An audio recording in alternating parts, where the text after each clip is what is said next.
الصلاۃ والسلام علیکہ یا سیدی یا رسول اللہ وعلی آلک و اصحابک یا سیدی یا حبیب اللہ۔ ایک دفعہ محبت سے پڑھ لیں، الصلاۃ والسلام علیکہ یا سیدی یا رحمۃ للعالمین وعلی آلک و اصحابک یا سیدی یا شفیع المذنبین۔ حمد و صلوات کے بعد انتہائی واجب الاحترام بزرگوں، دوستوں، ساتھیوں، السلام علیکم ورحمۃ اللہ وبرکاتہ۔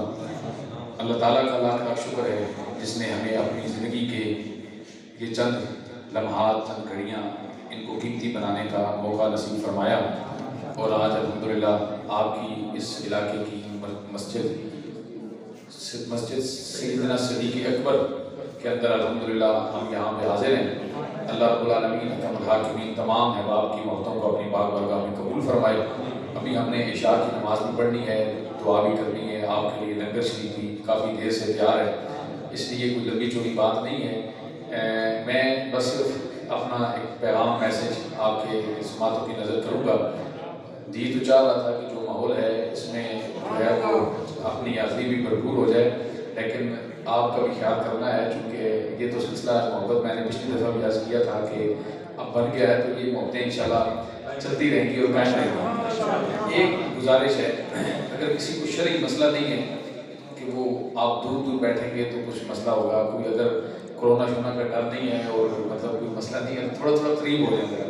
بس میں نے 5-10 منٹ میں پیغام دینا ہے، لیکن تھوڑا سا ذرا آپ کی توجہ بڑی ضروری ہے۔ اگر کوئی شرعی مسئلہ ہے، کسی کا عذر ہے، شرعی بزرگ ہے، ٹیک لگا کے بیٹھا ہے تو وہ اپنی مرضی ہے اس کی، لیکن اگر اللہ نے صحت عطا فرمائی ہے تو اتنا خوبصورت خطاب، جاندار خطاب سننے کے بعد تو میرے خیال میں آپ کو بوڑھوں کو بھی جوان ہو جانا چاہیے۔ میں دل کی تھا گہرائیوں سے مبارکباد پیش کرتا ہوں جناب عزت مآب حافظ مجتبیٰ صاحب، ان کی پوری ٹیم، بالخصوص میرے برادر محتشم قبلہ حضرت علامہ عبدالواحد نقشبندی صاحب، کامران بھائی اور دیگر ان کی پوری رفقا، اہل علاقہ، مسجد کے نمازیوں کو کہ آپ نے آج الحمدللہ یہ خوبصورت اہتمام کیا، اور ہماری خوش قسمتی ہے ہمارے اس علاقے کی جان پہچان شان جناب محترم علامہ محمد یونس حقانی صاحب اپنی مصروفیات میں سے وقت نکال کے اتنی دیر سے تشریف فرما ہیں۔ آج یقین کر لیں بچوں، یار 2 منٹ خاموش ہو دو بیٹا، آپ بھی بیٹا بیٹھ سکتے۔ ہماری یہ خوش قسمتی ہے کہ یہ روزانہ ہی الحمدللہ دن رات محفلوں پہ ہوتے ہیں، لیکن حقیقت بات یہ ہے کہ ایسا ماحول اور ایسا ذوق اور ایسی محبت یہ کبھی کبھی میسر آتی ہے۔ بندوں کی بات نہیں ہوتی، آپ سے 10 گنا بڑے اجتماع بھی ہم جو ہے دن رات اس کے اندر ہوتے ہیں، ہزاروں سینکڑوں لوگ ہوتے ہیں، لیکن یہ آپ کی کمال کی محبت ہے۔ اور جس طرح عاشقی صاحب فرما رہے تھے کہ جس چہرے کی طرف دیکھیں تو علی کی محبت کا اظہار ہو رہا ہے، صحابہ کرام کی محبتوں کا اظہار ہو رہا ہے، حضور کی محبت کی خوشبو آ رہی ہے۔ یقیناً میں بڑی دل سے یہ بات کہہ رہا ہوں کہ جب میں اسٹیج پہ بیٹھا تھا اور یہ محفل کا یہ سلسلہ جاری تھا، جب حضور کے اسناحان پڑھ رہے تھے، اور بالخصوص جب قبلہ ہاشمی صاحب نے آج حقانی صاحب تو کہتے ہیں نا، میں نے 2 دفعہ سنا، ہم نے تو کئی دفعہ سنا ہاشمی صاحب کو، لیکن آج منفرد انداز تھا، نیا رنگ تھا۔ اللہ تعالیٰ آپ کے علم میں، آواز میں، صوت و گداز میں مزید اللہ رب العالمین برکتیں عطا فرمائے، اور یقین کریں یہ کبھی کبھی ماحول بنتا ہے۔ اللہ آپ کی محبتوں کو سلامت رکھے۔ قبلہ خطیب اہل سنت برادر محتشم حضرت علامہ شبیر حسین ہاشمی صاحب، اللہ تعالیٰ ان کے علم میں لفظانی برکتوں کا نزول فرمائے، بڑی محبت والی شخصیت ہیں، ہمارے راولپنڈی کے خطیبوں میں الحمدللہ خوبصورت نام ہے، اور پاکستان سنی تحریک علماء بورڈ کے عظیم رہنما ہیں۔ اللہ رب العالمین یہ محبتیں، یہ نسبتیں سلامت رکھے۔ توجہ رکھیے گا، وقت نہیں ہے کہ کسی بات کو چھیڑا جائے یا کوئی بات کی جائے۔ یہ دونوں موضوع جس پر آج الحمدللہ پورے شہر راولپنڈی میں یہ پروگراموں کا سلسلہ جو ہمارا جاری و ساری ہے، کل اسی عنوان کے ساتھ جزاک اللہ، کل اسی عنوان کے ساتھ قبلہ علامہ شبیر حسین ہاشمی صاحب کی مسجد میں کمیٹی چوک بھی پروگرام ہے انشاءاللہ، اور ہم نے وہاں پہ بھی حاضر ہونا ہے۔ یہ دونوں عنوان ایسے ہیں جس سے ہمارے ایمان کو تازگی میسر آتی ہے۔ آپ نے محبت سے بس 5 منٹ میں 1-2 باتیں کہہ کے پھر میں اپنا میسج دے کے بس اسی دوران جلدی سے بات ختم کر جاؤں گا، اور پھر ہم دعا اور نماز کی طرف جائیں گے۔ توجہ رکھیے گا، جس علی کا ذکر ہم سننے بیٹھے ہیں، پاکستان سنی تحریک چونکہ ایک نظریاتی اہل سنت کی جماعت ہے، ہم الحمدللہ اپنے لوگوں کو، آنے والی نسلوں کو یہ پیغام دیتے ہیں کہ صحابہ کے نوکر بھی اہل سنت یا رسول اللہ کہنے والے ہیں اور علی کے در کے فقیر بھی یا رسول اللہ کہنے والے ہیں۔ یہ باقی جو ہے نا وہ ساری ہیر پھیر ہے۔ میں نے پچھلی دفعہ بھی اسی سٹیج پہ کہا تھا کہ میرے پیر صاحب کا یہ جملہ مجھے بڑا، میں کہتا ہوں کہ کیا کمال آپ فرما گئے تھے۔ آپ فرماتے تھے کہ عقیدہ وہ ہے ہی نہیں جو ایک طرف بات کرتے ہوئے بندہ جو ہے وہ کھلکھلا اٹھے اور سینہ چوڑا ہو جائے اور دوسری طرف بات کرتے ہوئے سر جھک جائیں۔ میرے پیر صاحب فرماتے تھے عقیدہ وہ ہے کہ ذکر علی کا ہو تب بھی سینہ چوڑا ہو جائے، ذکر ابو بکر کا ہو تب بھی سینہ چوڑا ہو جائے۔ الحمدللہ اہل سنت ہیں، ہر نسبت کا حیا کرنے والے ہیں، لیکن یہ موضوع اعلیٰ حضرت امام اشاہ احمد رضا خان فاضل بریلی رحمۃ اللہ تعالی علیہ آپ نے بڑی خوبصورت بات لکھی۔ آپ فرماتے ہیں کہ حضور کی شانیں تو بے مثال ہیں، حضور کے کمالات تو بے مثال ہیں، لیکن اگر یہ دو شانیں حضور کی اگر سمجھ میں آ جائیں کہ دو شانیں اگر بندہ حضور کی سمجھ لے، اس مقام پہ پہنچ جاتا ہے کہ اس کے بعد کسی اور بات کی ضرورت نہیں پڑتی۔ وہ کون سی دو شانیں ہیں؟ اعلیٰ حضرت فرماتے ہیں اللہ نے اپنے حبیب کو شانیں تو ساری کمال والی عطا فرمائی ہیں، لیکن ایک شان معراج اور دوسری شان شفاعت جو اللہ نے اپنے حبیب کو عطا فرمائی ہے، یہ واقعی بے مثلوں بے مثال ہے۔ تو توجہ رکھیے گا، بس ایک بات کروں گا، اس میں آپ کو حضور کی عظمت بھی، معراج کی بات بھی ہو جائے گی اور حضرت مولا علی شیر خدا کا مقام بھی پتہ چل جائے گا۔ بس ایک ہی بات کے اندر دونوں باتیں کہہ کے بات ختم کر دوں گا۔ توجہ رکھیے گا، جب معراج کی رات حضرت جبریل امین آئے حضور کی بارگاہ میں، سن لیا آپ نے ماشاءاللہ علامہ شاکر سیالی صاحب سے بھی اور قبلہ ہاشمی صاحب سے بھی کہ حضور کی بارگاہ میں جب جبریل امین آئے تو حضور کی بارگاہ میں آ کر کیا آ کر حضور کے طلبوں کو بوسہ دیا۔ اب اس پر اتنے نکتے ہیں، اتنی محبت بڑی باتیں ہیں کہ چھڑ جائیں تو دل کرتا ہے حضور کی عظمت۔ یہ جتنے بدعقیدہ لوگ ہیں نا، کوئی حضور کے علم غیب کا منکر، کوئی حاضر ناظر کا منکر، کوئی حضور کی شانوں کا منکر، کوئی کس شان کا منکر، میں کہتا ہوں اللہ رب العالمین حضور کی محبت کا جام سب کو نصیب فرما دے۔ یقین کریں یہ واقعہ معراج اگر کوئی صحیح معنوں میں اس کو سمجھ جائے، پڑھ لے، اللہ رب العالمین حکم الحاکمین کی قرآن کی 22 آیات اللہ رب العالمین نے واقعہ معراج پہ نازل فرمائی ہے۔ اللہ تعالیٰ حدیثوں میں حضور کا واقعہ معراج موجود ہے۔ یہ لوگ منکر اس لیے ہیں کہ جو واقعہ معراج کو صحیح سمجھ جائے تو اللہ رب العالمین اس پر اہل سنت کے عقیدے کو عیاں فرما دیتا ہے، اہل سنت کے عقیدے کو عیاں فرما دیتا ہے۔ جب جبریل امین آئے حضور کی بارگاہ میں، طلبوں کو دیا بوسہ۔ توجہ رکھیے گا، رب نے فرمایا حبیب، میرا حبیب آرام کر رہا ہے، جبریل میرے حبیب کے طلبوں کو چوم لے۔ میں پوچھنا چاہتا ہوں جناب، جبریل پہلے بھی کئی مرتبہ حضور کی بارگاہ میں آیا، لیکن پہلے تو کبھی نہیں رب نے فرمایا کہ جبریل میرے نبی کے طلبوں کو چوم لے۔ آج کیوں حکم دیا؟ فرمایا وجہ یہ تھی، پہلے جبریل آتا تھا اکیلا، آج آیا 70,000 ملائکہ کے ساتھ۔ توجہ رکھیے گا، آج آیا 70,000 ملائکہ کے ساتھ، ان ملائکہ کے ساتھ جن کا جبریل امام ہے، جن کا جبریل امام ہے۔ اب امام کا مقام اپنے مقتدیوں میں نمایاں ہوتا ہے، پیر کا مقام اپنے مریدوں میں نمایاں ہوتا ہے، شاگردوں میں استاد کا مقام نمایاں ہوتا ہے۔ فرمایا جبریل پہلے تو جاتا تھا اکیلا، آج آیا 70,000 ملائکہ کے ساتھ۔ گویا جبریل اپنے آج میرے حبیب کے طلبوں کو چون کر اپنے ان ملائکہ کو یہ پیغام دے دو کہ ملائکہ تمہارا تو میں امام ہوں، لیکن دیکھ لو اس نبی کے طلبوں کو چون کے یہ پیغام دیتا ہوں کہ اس نبی کا جبریل بھی غلام ہے، اس نبی کا جبریل بھی غلام ہے۔ میں بات کرنے جا رہا ہوں، اب سفر شروع ہوا، پہلا آسمان، پہلے مسجد اقصی میں امامت، پھر پہلا آسمان، دوسرا، تیسرا، چوتھا، ساتواں، سدرۃ المنتہا، جبریل بھی کھڑے ہو گئے، میرے حبیب لامکان کی طرف سفر شروع ہو گیا۔ اب ساری باتیں کلوز کر کے میں ایک بات جس میں حضرت شان مولا علی بھی آ جائے، حضور کا مقام بھی عیاں ہو جائے۔ اب ایک مقام ایسا آیا کہ اللہ رب العالمین حکم الحاکمین کے حبیب فرماتے ہیں رب نے مجھے وہ بلندیاں عطا فرمائیں، وہ بلندیاں عطا فرمائیں کہ ساری کائنات نیچے رہ گئی، رب نے مجھے ساری کائنات سے بلند کر دیا۔ اب حضور کی شان دیکھیں کہ شان بشریت بھی نیچے رہ گئی، شان نورانیت بھی نیچے رہ گئی، حقیقت مصطفیٰ ساری کائنات سے بلند ہو گئی۔ اب جب حضور رب کے عرش پہ پہنچے، ساری کائنات نیچے ہے، آسمان نیچے ہے، جنت نیچے ہے، زمین نیچے ہے، ساری کائنات نیچے۔ اللہ کے حبیب ساری کائنات سے بلند ہو گئے. توجہ رکھیے، اگر بات آپ کی سمجھ میں آ گئی تو انشاءاللہ تڑپ کے کہیں گے سبحان اللہ.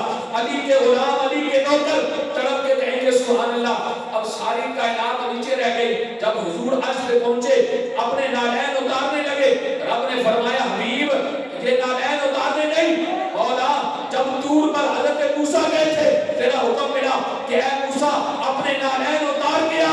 فرمایا حبیب وہ موسیٰ تھے، وہ کلیم تھے، تو حبیب ہے. اے حبیب اپنے نالین سمیت میرے عرش پہ آ. اب توجہ رکھنا، میرے مصطفیٰ کے نالین جو لگے حضور کے قدموں کے ساتھ، رب نے بلندی کتنی عطا فرمائی. جہاں پر حضور ساری کائنات سے بلند، وہاں پر میرے مصطفیٰ کے نالین بھی ساری کائنات سے بلند. ساری کائنات نیچے، نالین مصطفیٰ ساری کائنات سے بلند. مولا ان نالین کو یہ بلندیاں کیوں عطا فرما دی؟ فرمایا اس لیے کہ یہ نالین لگے میرے مصطفیٰ کے قدموں کے ساتھ، تو رب نے انہیں ساری کائنات سے بلند کر دیا. تو پھر مجھے کہنے دے، اگر نالین حضور کے قدموں کے نیچے مس ہو جائے تو اللہ رب العالمین ان نالین کو ساری کائنات سے بلند کر دے. تو اس علی کا مقام کتنا ہوگا جسے فتح مکہ کے دن میرے مصطفیٰ اپنے کندھوں پر بٹھا کے کہے کہ علی اپنے ہاتھوں سے بتوں کو توڑو. جو نالین مصطفیٰ کے قدموں سے لگے وہ ساری کائنات سے بلند ہو جائے. جس علی کو مصطفیٰ اپنے کندھوں پہ اٹھا لے اس علی کی بلندی کا مقام کیا ہوگا؟ عزیزان گرامی، یقیناً ہم اہل سنت ہیں، ہمیں اس بات پر فخر ہے.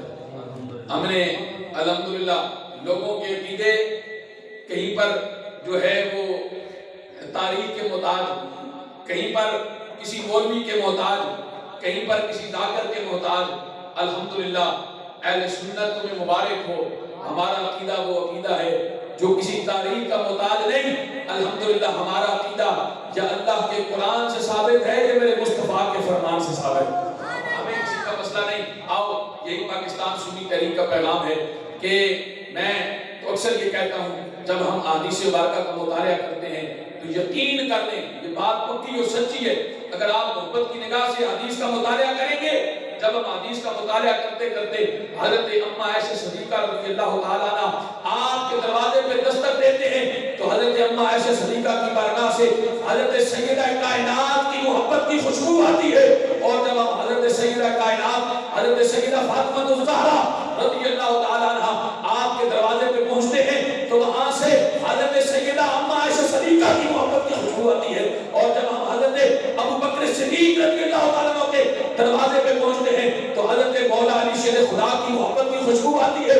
اور جب ہم علی کے دروازے پہ جاتے ہیں تو ابو بکر صدیق کی محبت کی خوشبو آتی ہے. الحمدللہ ان کا آپس میں تعلق تھا. میں نے کہا جناب آج 1450 سال کے بعد اگر تمہیں کسی مولوی کی زبان سے سن کر، اگر کسی خطیب کی زبان سے سن کر اہل بیت کا مقام سمجھ آ گیا، اہل بیت کی شان سمجھ آ گئی اور تو نے کہا اہل بیت کا اتنا مقام ہے، تو میں نے کہا ان صحابہ نے اہل بیت کا اکرام کیسے کیا ہوگا، اہل بیت سے محبتوں کا اظہار کیسے کیا ہوگا، جنہوں نے اہل بیت کا مقام کسی مولوی اور خطیب سے نہیں سنا بلکہ اہل بیت کی شان خود مصطفیٰ کی زبان سے سنی، خود مصطفیٰ کی زبان سے سنی ہے. اللہ رب العالمین ہمیں حضور کے صحابہ کی نوکری بھی عطا فرمائے. میں تو یقین کرنے بڑا محتاط رہتا ہوں اس جملے میں بھی جو لوگ کہتے ہیں نا ہم حضور کے در والوں کے بھی نوکر، حضور کے گھر والوں کے بھی نوکر. میں نے کہا یہ در اور گھر کی بات نہیں ہے کہ اگر در کی بات کر رہے ہو تو کس طرف اشارہ ہے کہ ابو بکر صدیق حضور کے در والے، حضرت عمر حضور کے در والے، حضرت عثمان حضور کے در والے، صحابہ کو کہہ رہے ہو. میں نے کہا یہ در والے نہیں ہیں، یہ بھی حضور کے گھر والے ہیں، یہ بھی حضور کے گھر والے ہیں. ابو بکر صدیق میرے مصطفیٰ کے سسر، حضرت سیدنا فاروق اعظم رضی اللہ تعالیٰ عنہ میرے مصطفیٰ کے سسر، اور حضرت سیدنا عثمان غنی کے گھر میرے نبی کی 2 بیٹیاں جن کا جو سسر ہو وہ در والا نہیں ہوتا، وہ گھر والا ہوتا ہے. اور داماد بھی در والا نہیں ہوتا، گھر والا ہوتا ہے. جس طرح حضرت مولا علی کی شان بے مثال ہے اسی طرح ابو بکر و عمر اور عثمان کی شان بھی بے مثال ہے. اللہ رب العالمین ہمیں ان کا دامن تھامے رکھنے کی توفیق عطا فرمائے، آپ کی محبتوں کو سلامت رکھے. آئیے پاکستان سنی تحریک آپ کو یہی پیغام دیتی ہے کہ آؤ حضور کی محبت کا دامن تھام لو. ہم نے زندگی کے آخری لمحے تک آج دوست لڑتے ہیں. سنی تحریک کا کیا پیغام ہے؟ سنی تحریک چاہتی ہے تمہاری دنیا میں تم لڑتے ہو اپنی جائیدادوں کے پیچھے، اپنے دوست کی عزت کے پیچھے. جناب ایک دوست کی کار آ گئی، میری فلاں جگہ لڑائی ہو گئی، چلو جی یہ نہیں دیکھا کہ حق پہ کون ہے اور غلطی پہ کون ہے، میں نے تو اپنے دوست کے لیے لڑنا ہے، میں نے تو اپنے دوست کے لیے مرنا ہے. سنی تحریک کہتی ہے یہ دوستیاں یہی رہ جائیں گی. لڑنا ہے تو حضور کی عزت کے لیے لڑو، مرنا ہے تو حضور کے نام پہ مرو، اور ایسے مرو ایسے لڑو حضور کی عزت پر کہ جس علاقے میں تم رہتے ہو کسی گستاخ کو جرأت نہ ہو کہ وہ میرے مصطفیٰ کی شان میں گستاخی کر سکے. جس علاقے میں سنی تحریک کا ایک نوجوان بھی رہتا ہو کسی کی جرأت نہ ہو کہ وہ کسی ایک صحابی کی شان میں کوئی گستاخی کر سکے. جس علاقے میں سنی تحریک کا ایک نوجوان رہتا ہو وہاں پر اہل بیت اطہار کی خلاف کوئی زبان دراز کر سکے. ایسا مشن ہمیں میرے قائد نے عطا فرمایا ہے. آؤ نوجوانوں اس مشن کے مسافر بن جاؤ. سنی تحریک کا پرچم تھام لو. یہ پرچم تھامو گے تمہیں عشق رسول کی خوشبو بھی آئے گی، تمہیں صحابہ کرام علیہ رضوان کی بارگاہ سے خیرات بھی میسر آئے گی، تمہیں اہل بیت اطہار کے در سے خیرات بھی مل جائے گی. اسی لیے اس پرچم کے سائے کے نیچے آ کر کام کرو. نوجوان اس پلیٹ فارم پر آ کے اپنے حصے کا کردار ادا کریں. بزرگ ہمارے لیے دعا کریں. علماء ہمارے دست و بازو بن کر اس قافلے کا حصہ بن جائے. خدا کی قسم ہر طرف بہار آ جائے گی، ہر طرف صحابہ اور اہل بیت کی محبتوں کے چراغ روشن ہو جائیں گے. آؤ زندگیاں بے مقصد نہ گزارو، زندگی کا کوئی مقصد بنا لو، اور وہ مقصد یہی ہو کہ ہم نے حضور کے دین کی سرفرازی کے لیے، حضور کی عزت کے لیے، اپنے اہل سنت کے حقوق کے لیے انشاءاللہ پاکستان سنی تحریک کے پلیٹ فارم پہ کام کرنا ہے. انشاءاللہ کریں گے نا انشاءاللہ. سنی تحریک کا یہ نعرہ ہے کہ سنی تحریک کا ہر سپاہی مصطفی جسے مصطفی ہونے کے شک ہے وہ چپ رہے، باقی بولے سنی تحریک کا ہر سپاہی. سنی ہاتھ اٹھا کے ذرا ایک ہاتھ اٹھا کے سنی تحریک کا ہر سپاہی، سنی تحریک کا ہر سپاہی. میرے قائد نے جو مشن دیا ہے انشاءاللہ جرنیل اہل سنت انجینئر محمد سرور اعجاز قادری، اللہ رب العالمین آپ کا سایہ ہمارے سروں پہ سلامت رکھے. انشاءاللہ آپ کی قیادت کے اندر ایک قافلہ ایک محبت جو ہے وہ بڑھتا چلا جائے گا، اور انشاءاللہ اہل سنت کے حقوق کے لیے ہم اسی طرح کام کرتے رہیں گے. نوجوانوں آؤ اس پلیٹ فارم پہ حضور کی غلامی میں اپنا کردار ادا کرو. اللہ رب العالمین آپ کی جوانیوں میں برکت عطا فرمائے. قبلہ برادر محتشم حضرت علامہ حضرت قبلہ علامہ عبدالواحد نقشبندی صاحب، اللہ رب العالمین آپ کا یہ سایہ محبت ہمارے سروں پہ سلامت رکھے. اس علاقے کے لیے آپ بہار ہیں، اس علاقے کی شان ہے، اس علاقے کا فخر ہے. صرف اس علاقے کا نہیں بلکہ الحمدللہ راولپنڈی کے کونے کونے میں آپ کی محبت بھری آواز الحمدللہ گونجتی ہے اور آپ کی محبت کا پیغام پہنچتا ہے. یہ آپ اہل علاقہ کے لیے بڑے فخر کی بات ہے. اللہ رب العالمین آپ کی محبتیں بھی سلامت رکھے، قبلہ حضرت کی محبتیں بھی سلامت رکھے. وما علیکم.